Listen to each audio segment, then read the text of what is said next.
మోకాల నొప్పులకు ఎటువంటి సర్జరీ లేకుండా ఎపియాన్ పెయిన్ క్లినిక్ అందిస్తున్న అత్యాధునిక చికిత్స. Welcome to Suman TV. నేను మీ నవీన్. ప్రస్తుతం మనతో హోమియోపతిక్ ఎక్స్పర్ట్ డాక్టర్ చేతన్ రాజు గారు ఉన్నారు. హాయ్ సార్, నమస్తే అండి. నమస్తే సార్. సార్, చాలామంది చిన్న ఏజ్లోనే మోకాల నొప్పులు అంటూ ఉంటారు, నడుము నొప్పులు అంటారు, లేదంటే జాయింట్ పెయిన్స్ అంటుంటారు.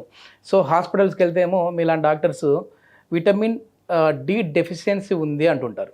అసలు ఈ విటమిన్ డి డెఫిషియన్సీ వల్ల ఈ మోకాళ్ళు అనేటివి ఏంటంటే అరుగుతూ ఉంటాయి, ఎముకలు అరిగే విధంగా ఉంటుందా? దాన్ని ఎట్లా ఓవర్కమ్ చేయాలి సార్? ఇప్పుడు విటమిన్ డి డెఫిషియన్సీ మీరు అన్నారు కదా, ఇప్పుడు ఒక 10 మందిని లైన్లో నిల్చోబెట్టి టెస్టులు చేస్తే దాంట్లో 7గురికి ఉంటుంది విటమిన్ డి డెఫిషియన్సీ. ఓకే. అంటే 95% ఇండియన్స్కి, 90 to 95% ఇండియన్స్కి విటమిన్ డి డెఫిషియన్సీ అయిపోతుంది. ఎందుకు ఈ లోపం వస్తుంది సార్ ఇది? అయితే ఇప్పుడు ఇంతకుముందు డాక్టర్లు ఏం చెప్తుండే, మీరు ఎండలో కూర్చోండి, మీకు ఎండలు తగిలి మీ body automatically vitamin D generate చేసుకుంటుంది.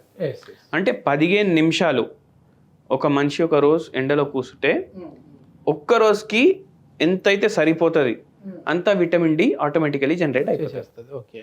కానీ ఇప్పుడు ఏమవుతుందంటే, ఇప్పుడు చిన్న పిల్లల్లో ఎందుకు వస్తుంది చెప్తా, మళ్ళీ పెద్దవాళ్ళలో ఎందుకు వస్తుంది చెప్తా.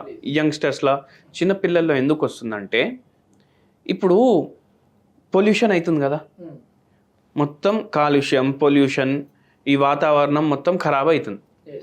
అయితే ఈ సన్లైట్ వస్తుంది కదా, సన్లైట్లో కూడా రేస్ ఉంటాయి అన్నమాట. డిఫరెంట్ లైట్, అంటే మనకు స్పెక్ట్రమ్ ఉంటుంది కదా లైట్ది, దాంట్లోనే అల్ట్రావైలెట్ రేస్ ఉంటాయి, ఇన్ఫ్రారెడ్ రేస్ ఉంటాయి, వేరే రేస్ వస్తాయి.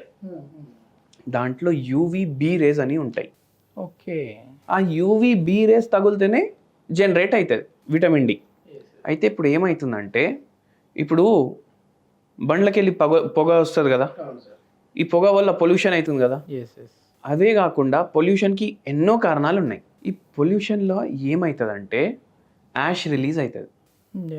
యాష్ రిలీజ్ అవుతుంది కదా, దాన్ని పార్టిక్యులేట్ మ్యాటర్ అంటారు.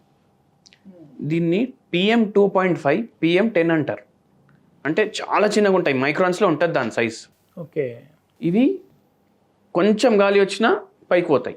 ఇప్పుడు హై మౌంటైన్ రేంజెస్ ఉంటాయి కదా, ఇవి కొండలు ఉంటాయి కదా, కొండ పైకి పోతే పొల్యూషన్ తక్కువ ఉంటుంది.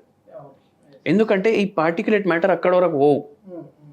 కానీ ఇప్పుడు మనం సిటీలో ఉంటున్నాం, సో పార్టిక్యులేట్ మ్యాటర్ అట్మాస్ఫియర్లో ఉంటుంది. ఈ పార్టిక్యులేట్ మ్యాటర్ ఏం చేస్తుందంటే, ఆ యూవీబీ రేస్ ఉంటాయి కదా, అవి కింద వరకు రాకుండా చేస్తుంది. ఓకే. ఓకే. కింద వరకు రాకపోతే మనము ఎంతసేపు ఎండలో కూర్చున్నా అది ప్రొడ్యూస్ అవుతలేదు. అదే ఊర్లో పాపులేషన్ ఉంటుంది కదా, వాళ్ళకి చెక్ చేస్తే వాళ్ళకి జర ఎక్కువ ఉంటుంది మనకన్నా. పొల్యూషన్ ఇంత ఉండదు, ఉంటుంది ఇంత ఉండదు. అయితే అదొక రీజన్. యంగ్స్టర్స్లో కానీ పిల్లల్లో కానీ ఎందుకు తక్కువ అవుతుంది. మళ్ళీ ముసలోళ్ళలో ఎందుకు తక్కువ అవుతుంది? ఆల్రెడీ ఈ ప్రాబ్లం వల్ల వాళ్ళకి తక్కువ ఉంది, కానీ వాళ్ళకి ఇంకా తక్కువ ఉంటుంది. ఇప్పుడు యంగ్స్టర్స్లో 15-20 ఉంటే ముసలోళ్ళలో 4-5 ఉంటుంది.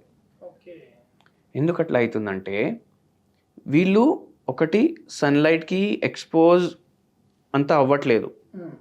వీళ్ళు వేరే యంగ్స్టర్స్ అవుతున్నారు, కానీ ఒక 100% ప్రొడ్యూస్ అయ్యేది ఒక 50% ప్రొడ్యూస్ అవుతుంది. అందుకే వాళ్ళకి 50% డెఫిషియన్సీ ఉంది. 30 ఉండాలనుకోండి, వీళ్ళకి 15 ఉంటుంది, వాళ్ళకైతే 5 ఉంటుంది.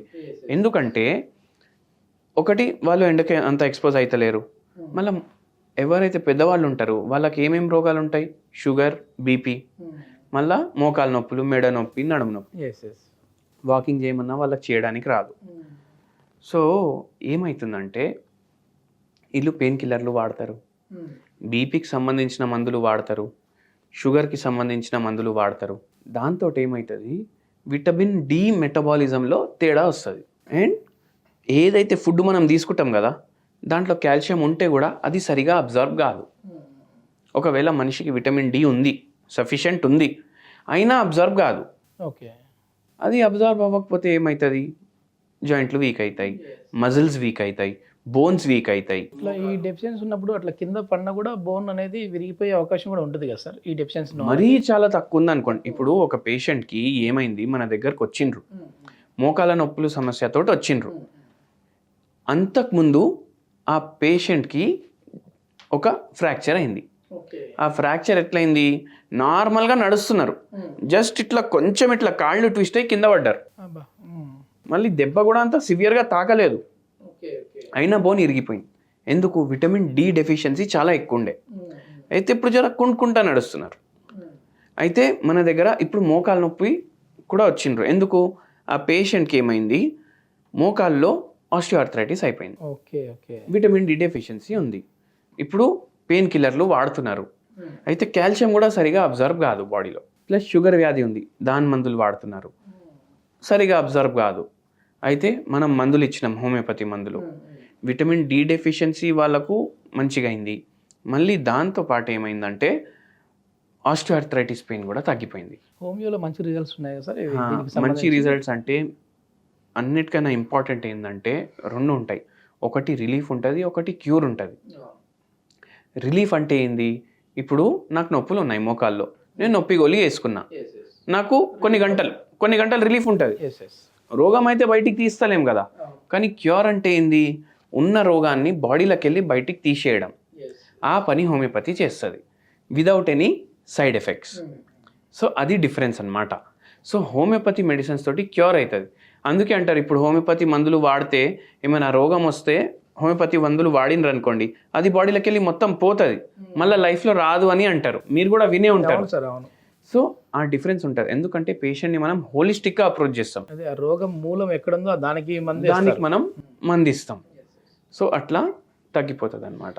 ఓకే.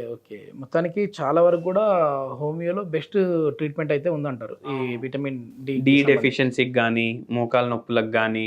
ఇప్పుడు డైలీ చాలా మంది వస్తారు మన దగ్గరికి, వాళ్ళు మోకాల నొప్పులతోటి, నడుము నొప్పి, మెడ నొప్పి, వాళ్ళందరికీ చాలా మందికి తగ్గిపోయింది అనమాట. Okay. Thank you sir. Okay sir.